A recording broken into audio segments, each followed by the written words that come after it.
बिस्मिल्लाहिर्रहमानिर्रहीम, अस्सलाम वालेकुम, बखैर रहिए। इसमें आतिफ वक्कास और आज हम फिज़िक्स का एक इंतहाई इंटरेस्टिंग एक्सपेरिमेंट करने जा रहे हैं जिसमें हम लाइट की वेवलेंथ मेजर करने का तरीका अंडरस्टैंड करेंगे।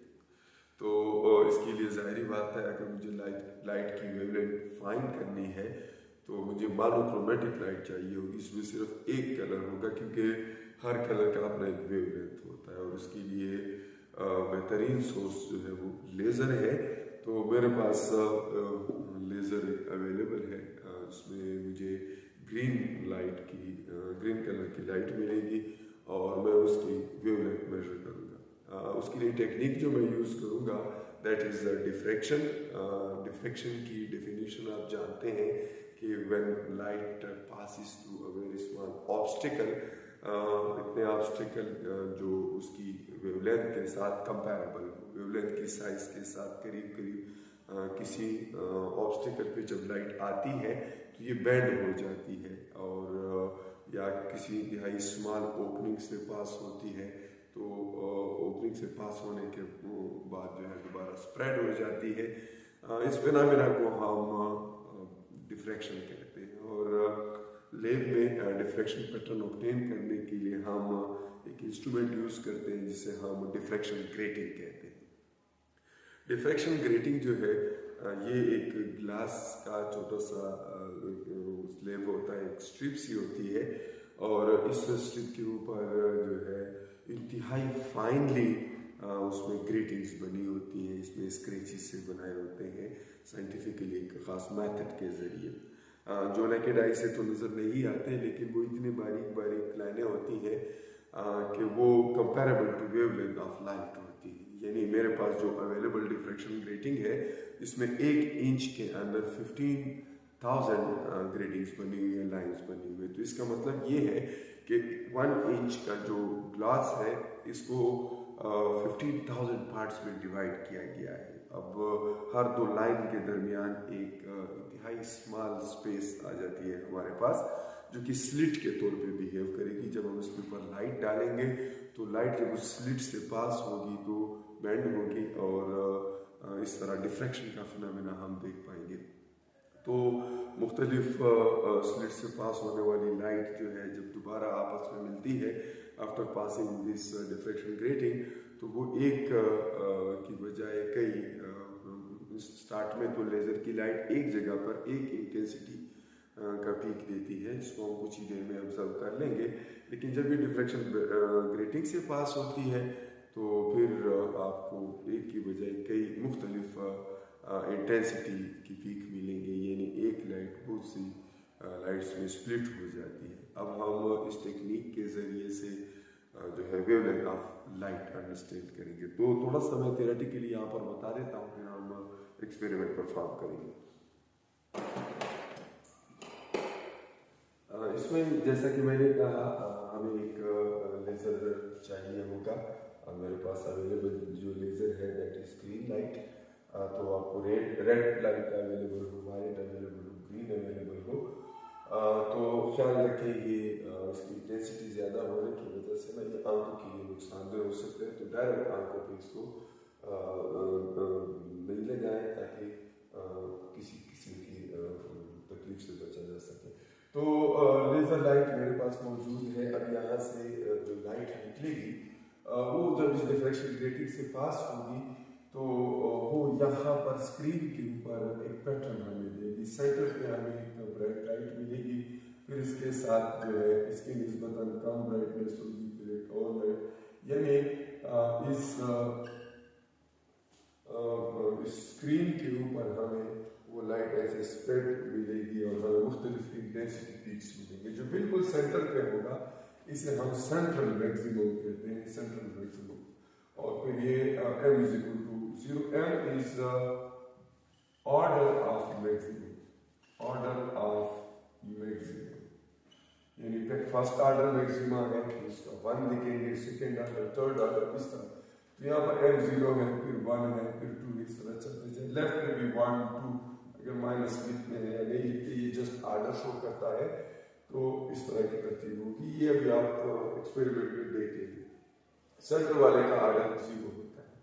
अब हमें करना क्या है, हमने यहाँ से यहाँ तक की लेंथ हमें मालूम होनी चाहिए, स्क्रीन और ग्रेटिंग के दरमियान है, यह हमें मालूम होना चाहिए। फिर हमें सेंट्रल मैक्सिमम से पहले की पहला मैक्सिमम है उसकी हाइट कि वो कितना दूर है, फिर सेंटर से दूसरा कितना दूर है, ये भी इंफॉर्मेशन होनी चाहिए। एक को y1 कहेंगे, दूसरे को y2 कहेंगे। तो y से जो मैं रिप्रेजेंट करूंगा that would B position of a bright fringe from the central maximum.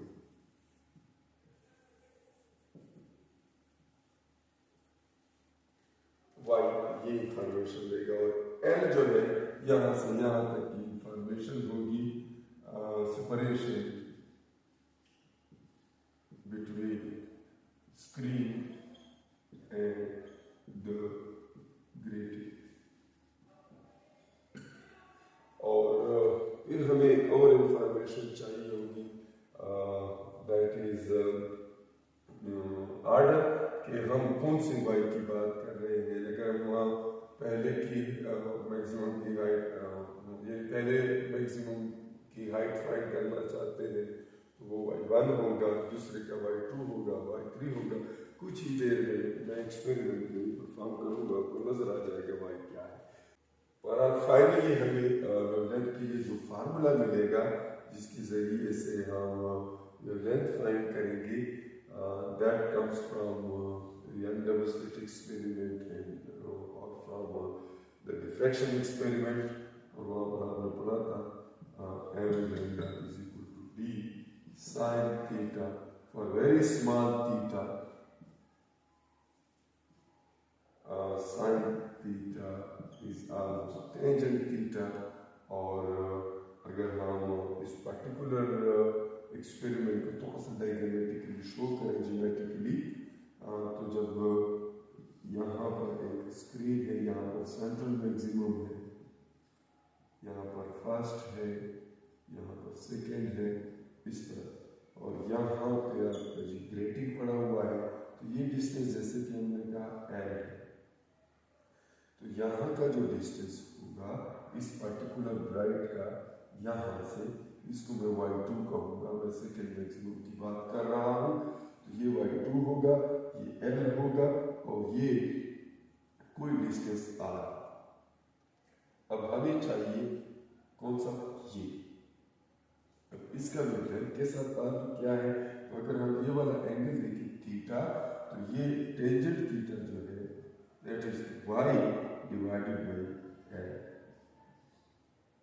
और ये मैं यहाँ पे पुट करूंगा, that is equal to y divided by l। अब ये वाली वैल्यूज में यूज करूंगा इस फार्मूला में, और मुझे जो वेवलेंथ के लिए फार्मूला मिलेगा that would be l lambda is equal to d y divided by l। चाहे आपने y2 लिया है, y1 लिया है, y3 लिया है, चूंकि हमने y2 लिया है इसलिए हम m की जगह 2 पे पुट करेंगे, लेकिन मैं अगर पहले जनरली लिखूं तो ये dy डिवाइडेड बाई l है। ये वेवलेंथ का फार्मूला है। अगर मैं पहले मैक्सिमम से हाइट फाइंड करूंगा तो m1 पुट करूंगा, और अगर दूसरे से फाइंड करूंगा तो m2 पुट करूंगा, तीसरे मैक्सिमम से हाइट फाइंड करूंगा तो मैं m3 पुट करूंगा, और अकॉर्डिंग टू ये डेटा लेंगे। तो ये मेरे पास फार्मूला है। अब इसमें ये जो d है, d मैंने एक चीज लिखी है, d is actually the size of a single grating, एक ग्रेटिंग का साइज। ये जो बहुत सारी लाइनें इसमें है, इसमें से एक लाइन की थिकनेस d है, या आप यूं कह सकते हैं कि जो दो लाइन है इनके दरमियान जो ग्लास है उस स्लिट का साइज d है। तो d कैसे फाइंड होगा, क्योंकि मेरे पास जो ग्रेटिंग पड़ी हुई है इसका d जो है ये 1 सेंटीमीटर के अंदर, मेरे पास जो पड़ा हुआ है वो इंचेस में है, तो 1 इंच के अंदर 15,000 लाइंस है। तो 1/15,000 इंच, यानी एक का साइज जो होगा 1 इंच की जगह मैं लिख लूँगा 2.54 सेंटीमीटर और 15,000 पे इसको डिवाइड करेंगे, तो ये मेरे पास डी है जो इस पार्टिकुलर एक्सपेरिमेंट में मैं यूज करूँगा। दूसरा, अब मुझे डी तो ऑलरेडी मौजूद है, एल भी मैं उधर ही से डिसाइड करूँगा। अगर मैं पहला मैक्सिमम ले तो M1 पुट करूँगा, दूसरा तीसरा जिसकी मैं बात करूँगा। वाई भी मुझे एक्सपेरिमेंट से मिलेगा और एल भी मैं अपनी मर्जी से एक सेट करूँगा डिफ्रेक्शन ग्रेटिंग और स्क्रीन के दरमियान का डिस्टेंस। तो हम ये डेटा वहाँ से उठाते हैं और फिर इस फार्मूला में वैल्यूज पुट करेंगे और देखते हैं कि हमारे पास वेवलेंथ की वैल्यू क्या आती है। वैसे तो ग्रीन लाइट जो है वो 495 से 580 के दरमियान ये इसका रेंज है, तो इतने नैनोमीटर्स में होना चाहिए। बहरहाल हम चेक करेंगे कि इसके दरमियान आता है या नहीं आता, तो ये उसकी रेंज है अमूमन ग्रीन लाइट की। ठीक, अब आप देखिए यहाँ पे मैंने अरेंजमेंट की है। यहाँ से मैं अपने लेज़र को जो है पावर सप्लाई करूँगा। ये लेज़र है और ये इस मीटर रॉड को मैंने स्क्रीन के तौर पे सेट किया है ताकि मुझे डेटा लेने में आसानी हो, क्योंकि इसकी वीडियो हमारे सामने होगी, इसकी पिक्चर हम ले लेंगे और फिर वहाँ से डेटा आसानी से ले सकेंगे। ठीक है, और इसको एग्जैक्टली मैंने इस लाइन के साथ इस पार्टिकुलर स्केल के साथ एडजस्ट किया है। इस स्केल के ज़रिए से मैं डिफ्रैक्शन ग्रेटिंग और स्क्रीन के दरमियान का डिस्टेंस भी मेजर करूंगा। आप देख सकते हैं ये ग्रेटिंग जो है ये मैंने इसको 188 पे सेट किया हुआ है, यानी मैं 12 सेंटीमीटर पे इसको ऑब्जर्व करूंगा। थोड़ा सा स्क्रीन में शायद आपको क्लियरली नज़र ना आए, लेकिन मैंने इसको सेट किया हुआ है 188 के ऊपर और स्क्रीन और ग्रेटिंग के दरमियान का डिस्टेंस जो है वो 12 सेंटीमीटर है। तो बहरहाल ये मैं डेटा यहाँ से लूँगा और फिर उसके बाद जो है यहाँ पर मैं अभी कुछ ही देर में जब लेज़र ऑन करूँगा तो आप देख लेंगे यहाँ पर 80 के ऊपर मैं ब्राइट वाला फ्रिंज सेंट्रल मैक्सिमम 80 पे फिक्स कर लूँगा और फिर बाकी फर्स्ट और सेकेंड और जितने भी मुझे मिले वो मैं इधर से फिर आसानी से डेटा ले सकूँगा। तो हम ट्राई कर लेते हैं इसको। इंटेंसिटी थोड़ी सी लाइट की इसलिए कम है क्योंकि दिन के वक्त जो है ऑलरेडी और लाइट्स होती हैं और इतना क्लियरली हम डेटा नहीं ले पाते। बहरहाल आपको थोड़ा बहुत नज़र आ रहा है। अभी आप देख सकते हैं जैसे ही मैंने लेज़र लाइट ऑन की इस डिफ्रैक्शन ग्रेटिंग के ऊपर लाइट पड़ी और फिर इसके बाद वहाँ स्क्रीन पे आप देख सकते हैं ये सेंट्रल मैक्सिमम है तो बिल्कुल मेरी उंगली के नीचे। फिर ये फर्स्ट आर्डर है, फिर यहाँ पर देखिए सेकेंड आर्डर है। अगर मैं आपको बता सकूँ सेंट्रल मैक्सिमम बिल्कुल 80 के ऊपर है, जिसको ऑलरेडी मैंने पहले से फिक्स किया था। लेकिन जब फर्स्ट आर्डर को मैं देखूं तो वो इधर आता है 76 और 77 के दरमियान एक पॉइंट पे आता है। इट इज़ ऑन 76.8 ये आप नोट कर लें। फिर जो दूसरा है ये एग्जैक्टली 72.5 के ऊपर आता है। तो एक जो है M2 जो है वो 72.5 के ऊपर है, M1 जो है वो 76.8 के ऊपर है और जो सेंट्रल मैक्सिमम है वो 80 के ऊपर है। इस तरह हम राइट साइड पे भी ले सकते हैं, लेकिन बस एक साइड पे हमारे लिए काफ़ी है। आप ये डेटा थोड़ा करीब से देख लें। अगर आपको अपनी नोटबुक में लिखने के लिए डेटा चाहिए होगा तो m is equal to 0 central maximum पे, सेंट्रल मैक्सिमम जो है वो 80 पे है 76.8, और ये जो तीसरा है यानी सेकेंड ऑर्डर मैक्सिमम ये 72.5 पे है। ये डेटा हम यूज़ करेंगे। अच्छा, तो जो डेटा हमने वहाँ से लिया है वो ज़रा मैं यहाँ पे आपको समझा दूँ। हमने वहाँ पे एक सेंट्रल मैक्सिमम ऑब्टेन किया, इसको मैंने 80 सेंटीमीटर के मार्क पे प्लेस किया था, और फिर आपने देखा कि आपको एक मैक्सिमम मिला 76.8 के ऊपर, और फिर दूसरा मैक्सिमम आपको मिला 72.5 के ऊपर।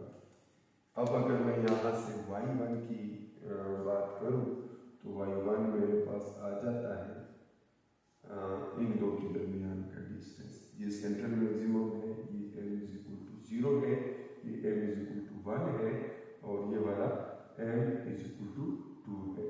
तो ये जो डिस्टेंस है ये हमारे पास आता है 3.2 सेंटीमीटर, और अगर मैं y2 की बात करूँ तो वो हमारे पास आ जाता है 7.5 सेंटीमीटर। ठीक, तो ये y2, ये y2, दो वैल्यूज ये हमें मिल गई। एक वैल्यू हमें l की मिली है। l उधर से हमने देखा है कि डिस्टेंस मैंने सेट किया था 12 सेंटीमीटर। क्यों? क्योंकि 100 और 188 के दरमियान का सेपरेशन जो है वो 12 सेंटीमीटर, मैंने 88 सेंटीमीटर पे इसको सेट किया था। अब l भी मालूम है, हमारे पास y की वैल्यूज भी मालूम है, तो ये डेटा यहाँ पर पुट कर लेते हैं और कैलकुलेट कर लेते हैं कि वैल्यू क्या आती है। यहाँ से d की जो वैल्यू यहाँ पे हमें मिली थी दैट इज, मैं फिलहाल वैसे ही लिख रहा हूँ, बाद में फिर हम कन्वर्जन कर लेंगे। ये सेंटीमीटर्स में है, ये 2.54 है, नीचे 1000 है, 15,000 है, वो भी मैं लिख लेता हूँ। सेंटी की जगह 10⁻⁻² लिख लूँगा, ये ऐसा यूनिट्स में हो गया। अब y की वैल्यू पुट करनी है, तो y की मैं पहले y1 वाली पुट करूँगा, दैट इज 3.2, ठीक है, और सेंटीमीटर्स में है तो 10⁻² यहाँ भी आ जाएगा। m पहले के लिए हमने 1 पुट कर लिया है, l की वैल्यू मैंने ऑलरेडी वहाँ से उठाई थी 12 × 10⁻²। ये सारी चीज़ें हमें पुट करके रिजल्ट निकालना है। एक ये वैल्यूज पुट करनी है, और दूसरी मैं वो भी पुट कर लेता हूँ, फिर का टाइम को कैलकुलेट करके चेक कर लेते हैं। दूसरी मैं d की वैल्यू तो अब भी वही पुट करूँगा 2.54 × 10⁻² डिवाइडेड बाई 15,000, और रही बात y2 की, इस दफ़ा अब मैं y2 पुट करूँगा। y2 7.5 सेंटीमीटर है, तो 7.5 × 10⁻² ये पुट कर लूँगा। m डिनोमिनेटर में इस वक्त 2 आएगा, क्योंकि इस वक्त मैंने m2 की वैल्यू पुट की है, और लेंथ की वैल्यू अब भी वही है, क्योंकि वो मैंने चेंज नहीं की। अब ये दो जो डेटा मैंने लिखा है इनको कैलकुलेट करना है। एक से भी जो लेंथ की एक वैल्यू आएगी, दूसरे से भी एक वैल्यू आएगी, तकरीबन एक जैसे होंगे। अब मैं उनका एवरेज लेना है, ये 495 और 580 नैनोमीटर के दरमियान होगा, तो फिर हमारा एक्सपेरिमेंट निस्बतन बेहतर है। वैसे तो हो सकता है थोड़ी बहुत इसमें कमी बेशी हो, लेकिन बहरहाल मैंने ऑलमोस्ट कोशिश की है कि कम से कम एरर हो, कम से कम अनसर्टिनिटी हो। तो दोनों मैं कैलकुलेट करूँगा और फिर यहाँ पर उनकी वैल्यूज पुट करूँगा। अच्छा, मैंने कैलकुलेटर से चेक की है, ये जो वैल्यू है ये हमारे पास 451.55 समथिंग आ रही है, तो मैं इसको 451.2 नैनोमीटर लिख लूँगा नैनोमीटर्स में, और ये जो वैल्यू आ रही है इट इज़ 529 नैनोमीटर्स। तो ज़ाहिर है मैंने पहले भी आपको कहा था थोड़ी बहुत कमी पेशी हमारी कैलकुलेशन में हो सकती है, हमारी मेजरमेंट्स में हो सकती है। बहरहाल ये दो वैल्यूज मेरे पास आई, एक लैम्डा 452 आ रहा है, एक 529 आ रहा है। और अगर हम इसको रिपीट करते हैं तो तीन और भी रीडिंग्स ले लेते हैं।